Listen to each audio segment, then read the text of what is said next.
All right, welcome to those that are just joining us. Welcome to tonight's JUMPinar. Just give us a few minutes here to let others join in, and we'll get started very shortly.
All right, just another 30 seconds, and then we'll get started with tonight's JUMPinar.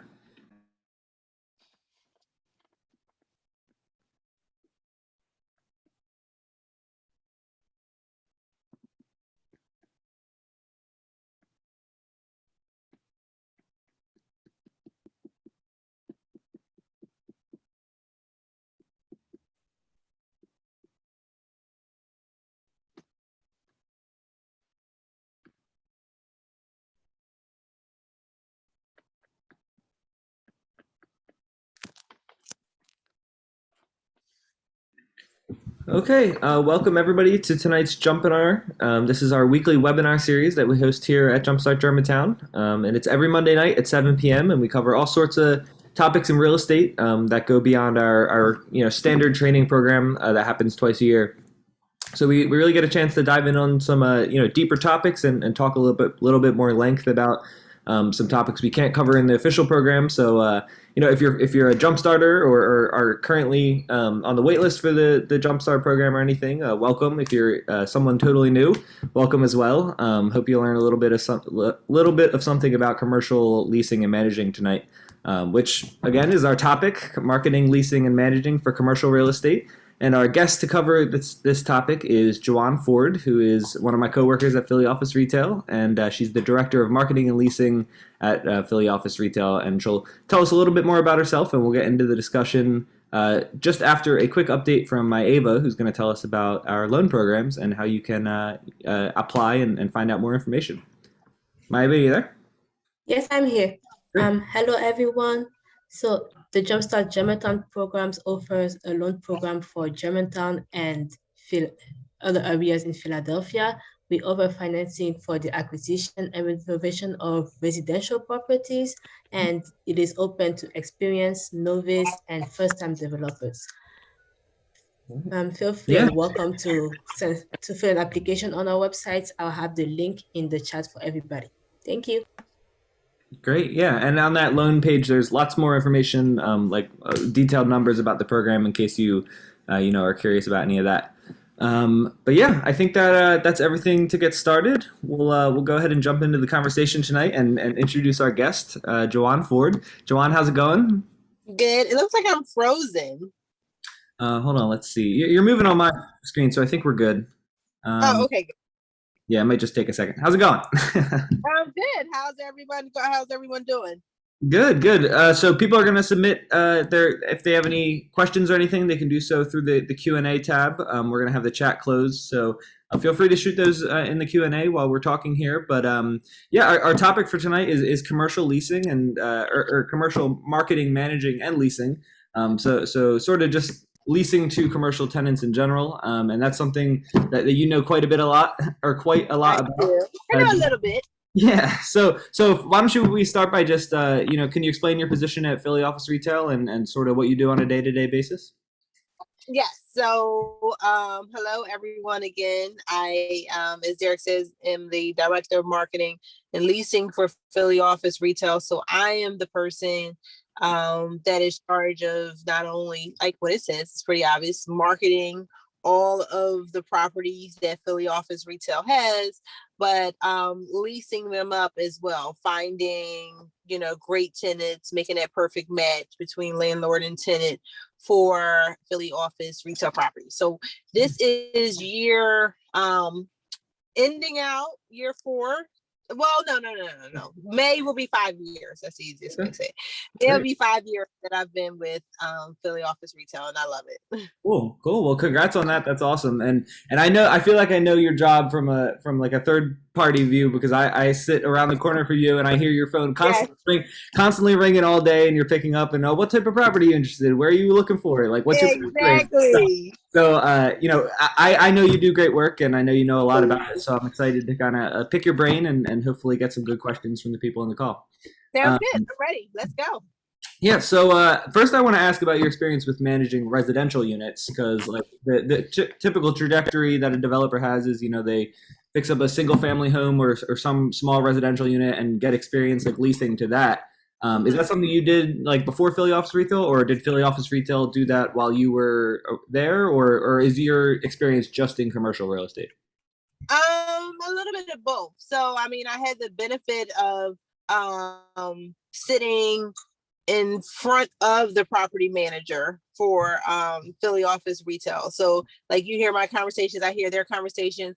I kind of work hand in hand with that individual, because once the tenant signs off on the lease, then they sort of go to the property manager, and everyone's like, oh no, so I don't talk to you anymore. And I'm like, not really, but you still can call me. So I would say with property managing, you said property managing for commercial or for residential? So just, do you have any experience managing residential or even like setting up leases for residential units? Yeah, for sure. We do residential leases all the time. I would say on the property management side, the first thing that you want to decide is if you want to manage the property yourself, and that's for residential or commercial, or you want to hire a third party company that will manage the property. They charge you, I think it's anywhere between 10 and 15%. I think you lost light. Give me a second. There you go. They charge you anywhere between 10 and 15% to manage the property. Oh, I think I lost your audio, Joanne. Everything for you. You hear me? Yep, we're good. We're good now. I got you now. Okay. Yeah, they basically do everything for you. You're pretty much hands off. Or if you're an individual that wants to do everything yourself. So if something goes wrong, they're calling you to fix whatever it is that goes wrong. If they're having problems paying their rent's not being paid, it's on you to go after them to collect the rent. So you really you have to decide if that's something that you want to do individually, or if you want to handle it off to someone else. I would say the more that you grow and expand in either your residential or commercial portfolio, that you really need to hire someone. If you have one or two, then maybe it's something you can do and you have the time to do it on your own. But it gets more tedious, and it also takes you away from other projects. So yeah. So and that option of kind of contracting out is applicable to both, like you said, commercial and residential development. So like if you use one property management company that's managed all your residential properties, will they be able to handle your commercial properties too, or will you have to look for? You would look for a company that would be able to handle both. Gotcha. Okay. So now that brings me to my next question, which is really just what does commercial leasing look like? I'm only really familiar with residential leases and through JUMPstart and people finding tenants for their single family homes or duplexes. But what is really your big difference in commercial leasing? I mean, obviously it's a business tenant, so it's kind of different in that way. But what would you say is the difference? What should people anticipate changing? Well, the type of lease that it'll be. So you'll decide if it's a gross or triple net lease. That's what you deal with commercial real estate.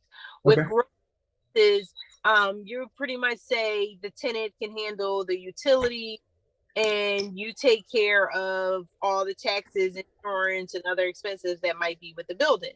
Or you can put that on a tenant and make that be a triple net lease, meaning you you're splitting that cost, or you're putting that entire cost on the tenant. And then sometimes tenants will say, well, no, I shouldn't have to pay taxes on, it's your property. Why am I paying taxes on your property? But again, it's your property. You set the rules. So if that's something that you want to do, and then I also would compare and see what's going on in the different areas, are where your commercial property is it a gross, or most of the tenants, the people leasing around there, are they leasing for gross, or are they leasing for triple net? Because you kind of want to be comparable to what everyone else is doing. So if everybody's doing a gross lease and then you bust out with a triple net lease, like I wouldn't suggest doing that. Also, in what is covered. Now, water is sometimes tricky with residential and with water. As a landlord, you can charge for water, residential or commercial. Some people think that you can't, but you can, or you can pay for it yourself. Now, if you have a residential tenant over top of a commercial tenant, and say your commercial tenant is using a lot of water, say it's a hair salon, that's something is going to use a lot of water because you're shampooing individuals' hairs and everything, then you kind of don't want to put that bill on your residential tenant, because it's kind of not, it's not kind of fair to them, unless you can separate the meters. If the meters are separate, then you can kind of determine who is paying what for water. Right. Yeah. So that seems like one of those important first decisions you need to make. Like once you finish developing your commercial unit and you're like, okay, ready for tenants, you gotta you gotta think about what are going to be the costs of living in the property, and like try and make it most attractive for the renter, right? Exactly. Exactly. Because you want to attract with residential, you want to attract good residential, and you want to attract good commercial. Like I tell everyone, don't put yourself in a position where you just have to take something, you just got to get a rent and you just put anybody in there, because in the long run, you're going to waste some money, or you're going to lose some money trying to get them out. If it's not a good fit, it's not a good fit. It's a sort of like a marriage between landlord and tenant, and you need to be able to be on the same vibe, or feel that person, that'll work out. Now, again, sometimes it can be perfect and it can work out and all, but then all of a sudden, things change up. That does happen. Right. But if you're putting someone in, one with residential, actually with both of them, you want to make sure when you're looking at their income that they have at least 3 times the monthly rent. You want to qualify individuals. Don't just put anybody in there. So, use whatever system, develop a system that you want to use to qualify tenants for residential and for commercial. With commercial tenants, it's going to be different things that are required for different tenants. And what I mean by that, if you just have someone that has a small business, say, small business that doesn't have like a lot of overhead, say eyelash extensions, and I just use that because I get a lot of calls for that. They're not going to be doing a lot. They're not going to be doing a lot in that space, so you don't have to worry about if they're going to have to be purchasing large equipment like you would for a restaurant tenant. That's basically what I'm getting at. You would qualify a restaurant tenant differently than you would qualify a tenant that has, a smaller business, like I said, eyelash business. And you look at their finances. Don't be afraid to ask them for this information. I tell tenants all the time, prospective tenants, they're like, what do I need to qualify? I say, show your income, show what you have in the bank. People tend to hold on to that. They don't want to share that information, but in that case, it can hurt them.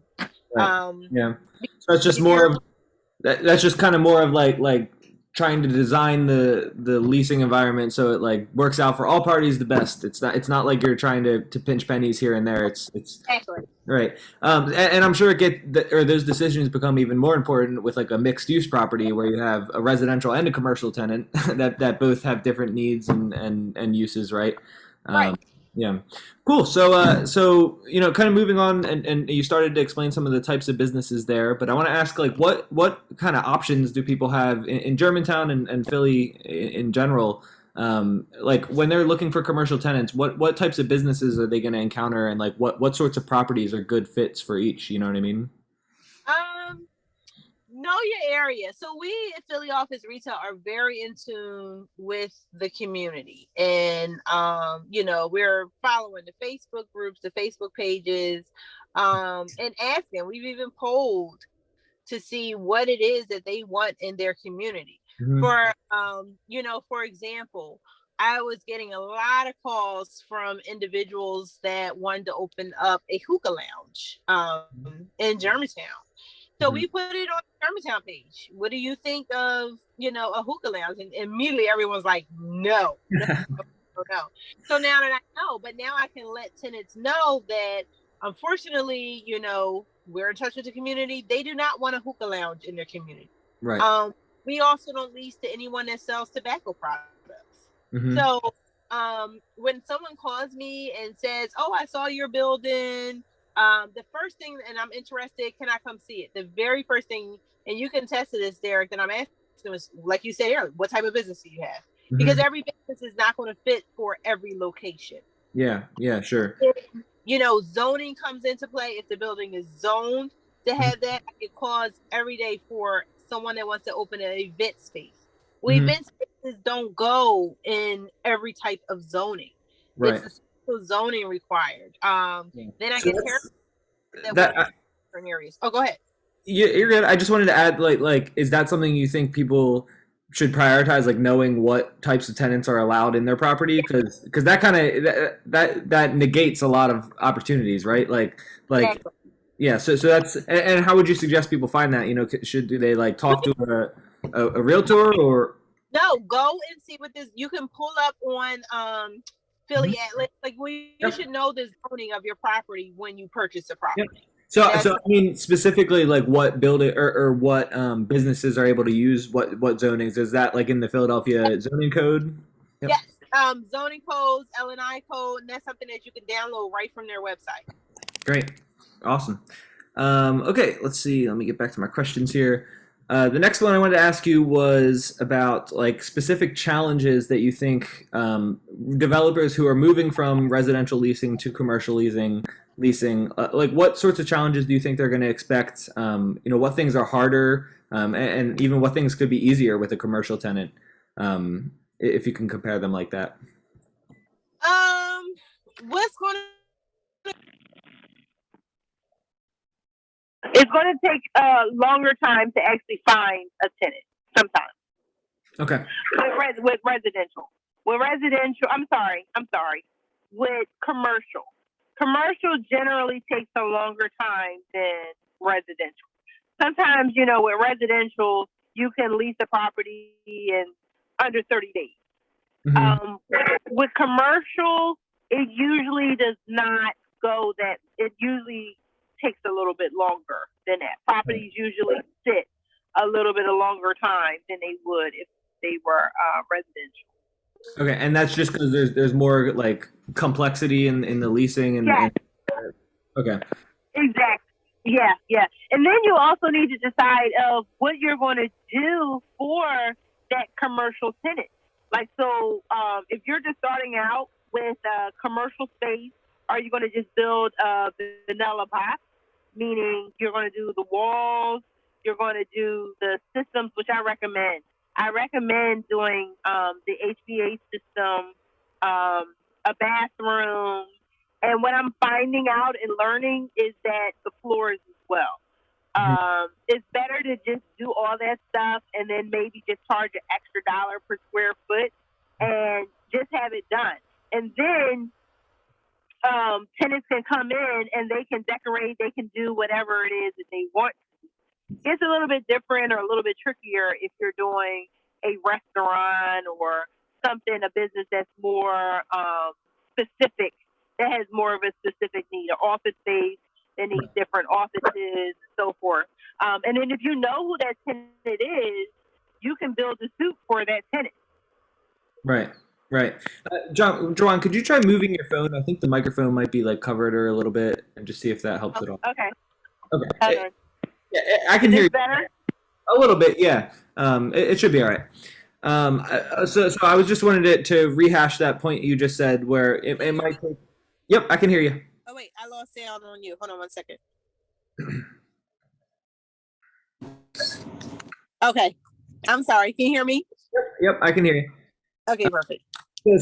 Basically, I just wanted to rehash the point you were saying, where that it takes longer to find a tenant and to secure one, but on the other end, they're going to be there for a lot longer, and Exactly. more Yeah, value. you can.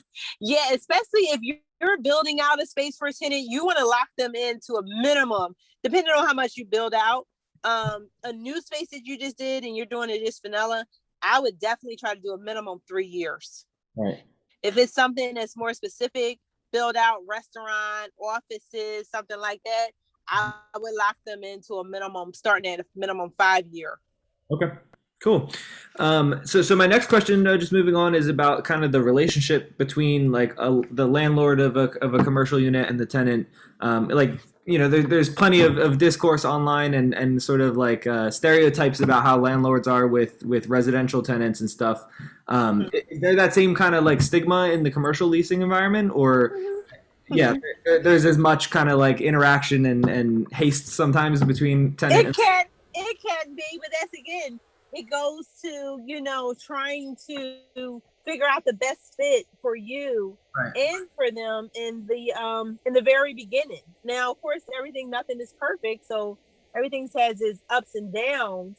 But if you're not getting a good vibe from them in the beginning when you're just showing or during the process, like, do yourself a favor and pull out. I mean, if it costs you giving them back their security deposit, for instance, if you take a security deposit for a commercial tenant and you're doing work for them to get them into the space and they're complaining and nothing you do is right, that's a sign of how your relationship is going to go with them. So I would, say, you know what? I see this isn't working. So let me let you out of the lease. And you find somewhere else and give them their security deposit back. Don't even try to fight them to hold the security deposit, because it's not worth the headache, especially as you get more into having additional properties. It's not worth the headache to do. Just let them go. Just do yourself a favor and let them go. Trust me, you will make that money back. Right. Easily. And again, that's another great reason to spend the extra time up front finding a good tenant. Absolutely. Because if there is any problems, or it's not going to be a good fit, you're stuck with it for longer. Exactly.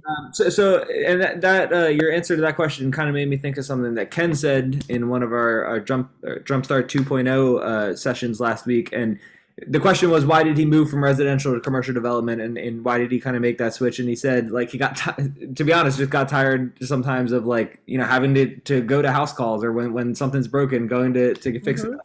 Is that, what's the like? I wouldn't imagine that every time a piece of equipment breaks in a restaurant, they're calling the landlord to fix it. Is there's sort of like a different like tier of management, because they're responsible for more of the equipment there, whereas the landlord's responsible for the space itself, right? Exactly. Landlord is responsible for like the structure, windows, roof leaks, things like that.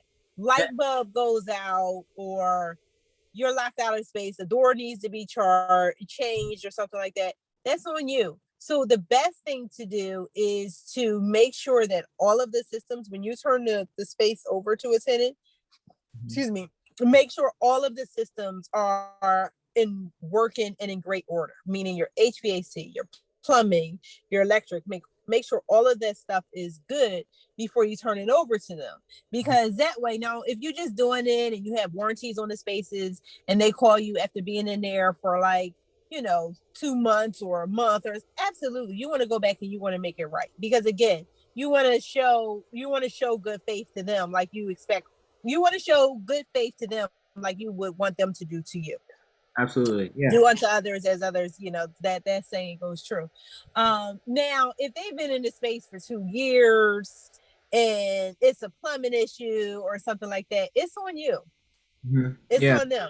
Now, if your building has a known plumbing issue or something, something is going to go wrong with the plumbing, And no matter what you've done everything that you can to try to correct the problem, and the problem is still there.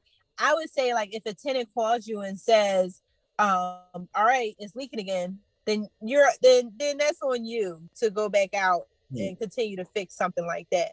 But like as you said, yeah, for the most part, commercial, the space is yours, and it's on you to fix things when they go wrong. Right. And like in the example of like a restaurant that I used where they have, possibly hundreds of thousands of dollars of equipment there, it's really important to line out or outline in the lease, who's responsible for what and make sure people like are comprehending that, right? And not just, Oh, for sure. Yeah, yeah. for sure. And so with restaurants, that's why we tend to get out of supplying equipment for a Right. restaurant. We'll do Right. your hood, and we'll do the your walk-in, because like those are like your biggest things. Right. And that's going to stay with the property, because you can't really take that out when you leave. Right. So we do that. So we service that or whatever. We'll have an agreement ahead of time who's going to be responsible for servicing. Mhm. Every so often or whatever. But the equipment, like, leave that equipment, put that equipment back on the tenants. Let them be responsible for their own equipment. You don't want any responsibility or anything with that. Right, right, and that's that's like something I didn't even really think about. Equipment, it's another huge reason why commercial development is like on the next step, because there's like this whole, because then there's industry, like non-real estate industry lingo that has to come in that you need to understand. And exactly. Yeah. And that probably drives a lot of people the decision to have other people manage their properties, right? Exactly. We pretty much use a standard lease now. It's like a standard commercial lease. Mm-hmm. Which you can find, and then you can just cater that lease, or to you, for your business, how you want to run your business. Mm-hmm. And then it, like, some things might be different for different tenants. Yeah. Okay. Cool. Well, that wraps up that answer for that last question. But my next one, and this will be kind of the last topic we cover, which is marketing.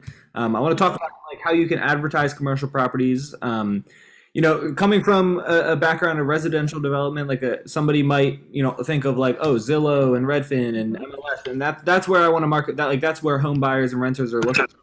Where are businesses looking for rents? Like, is there sort of similar services like that offer just commercial property?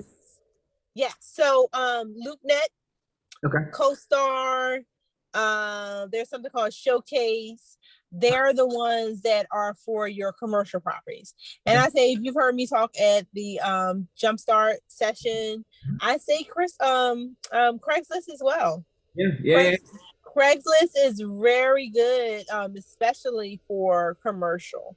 So yeah, and then you get leads right from those websites, which is great. And you need to respond to everyone like right away. Yeah. So and what, like, when you're marketing a commercial property, what are some things that you're trying to highlight? So, like for a residential property, you're showing, here's my beautiful kitchen that we right. And here's the beautiful backyard. And like, what are some features of a commercial property that you think people should be pushing?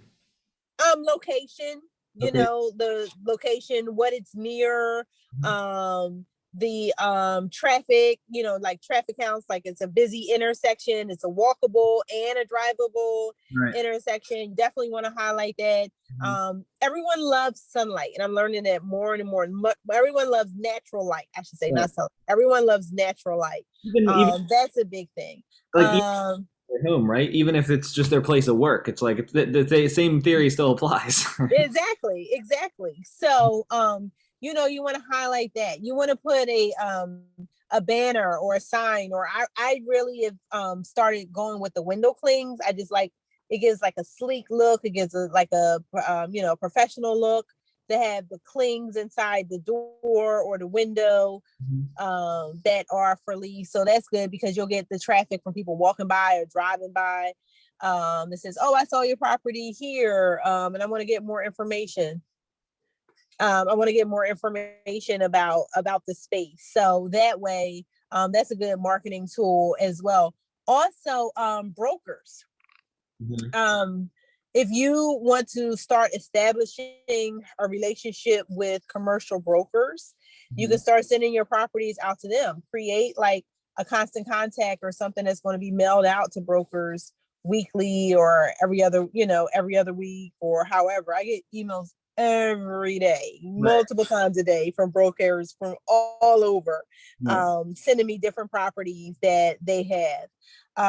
But just keep in mind, if you're hiring a commercial broker, then you're going to have to pay, be prepared to pay a commission for that.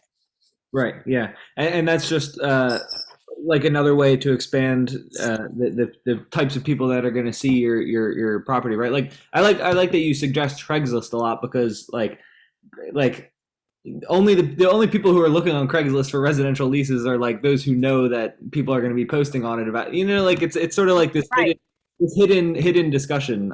It's good. It's clever. Cool. Well, I think the last question I just want to ask was about really the like something I'm familiar with residential leasing and finding tenants is open houses where you have like these events where you show people around and potential renters and home buyers come and check it out.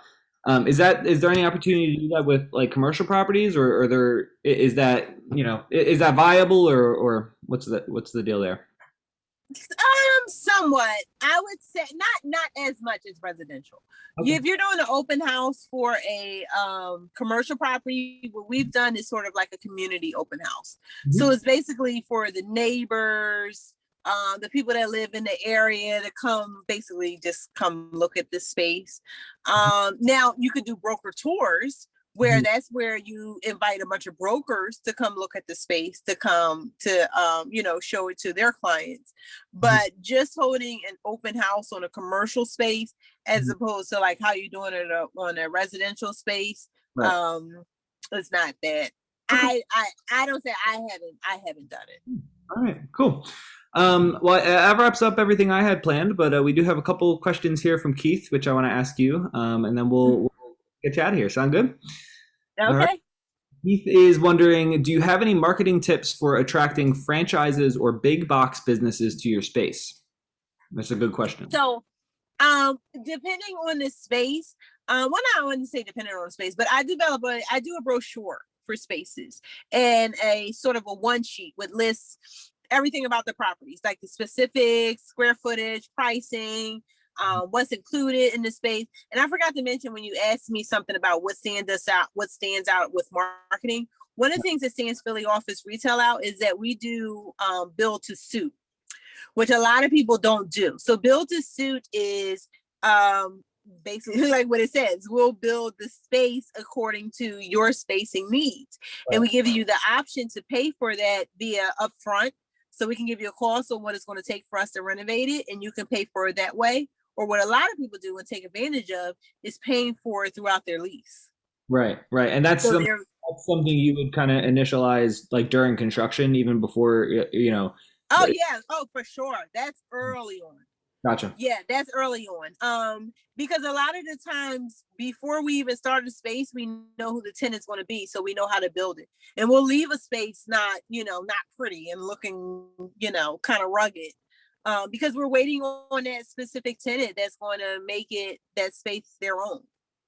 Right. Cool. Well, our next question here comes from Keith. Again, thanks, Keith, for the double question. This one's about, have you or any of your tenants with Philly commercial development and their storefront, I'm sorry, I butchered that question. Have you or any of your tenants worked with the Philly Commerce Department and their storefront improvement program? If yes, what was the experience process? So, yes. So we have a great relationship with the Commerce Department.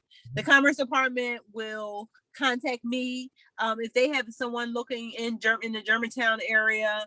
I like that they'll call us first. Okay. And see if we have something that'll fit based off what they know their person needs. But then we have had tenants use the storefront program to beautify the storefront. So we sort of put that with the tenant. We've gone away from Philly Office Retail being a middleman and then just having the tenant do that directly with the Commerce Department. But yes, we have had tenants participate in that program. Okay, great. All right, well, that's all the questions we got. I'll keep an eye as I wrap up here to make sure I don't miss any. If anybody wants to submit any, just use the Q&A function there. But to close things out, I'm just going to share my screen again and let you know what we have coming up. First, Juwan, thank you so much for joining us. That was a great overview, and I'll you. editing it down and having that information like readily available for people. Okay. But yeah, just coming up for our JUMPinar series on the 5th, the 15th, next Monday, we are talking again about commercial real estate to coincide with our Jumpstart 2.0 program. That's going to be with Michael Cunningham and Elwin Loud Hammond from BB&G and Higgins and Welch, which are both appraising companies. We're off on the 22nd because for the Thanksgiving holiday. And then on the 29th, we just confirmed a speaker, but I did not update the flyer. So I'll have that updated when we send it out next week. And then on the 6th, I think probably our last discussion about commercial real estate is property tech with Bridget F. Daniel Corbin. So go to jumpstartgermantown.com/events and you can register for all of those. Like I said, this conversation will be available as a podcast, like an audio-only podcast. If you go to Jumpstart Philly Radio, just search that on Spotify or Apple Podcasts or anything like that. And all past episodes and everything are available at jumpstartgermantown.com/podcast. And the raw Zoom recording of Joanne and I's discussion here will be available at jumpstartgermantown.com/JUMPinars if you want to watch the whole thing or share it with anybody who missed it. So yeah, no more questions here and nothing in the chat. So I think we're all set. Thank you so much, Joanne. I appreciate you. Thank you. Bye, everyone. Have a good one. Thanks, Joanne. Have a Bye. good night. You too. Bye.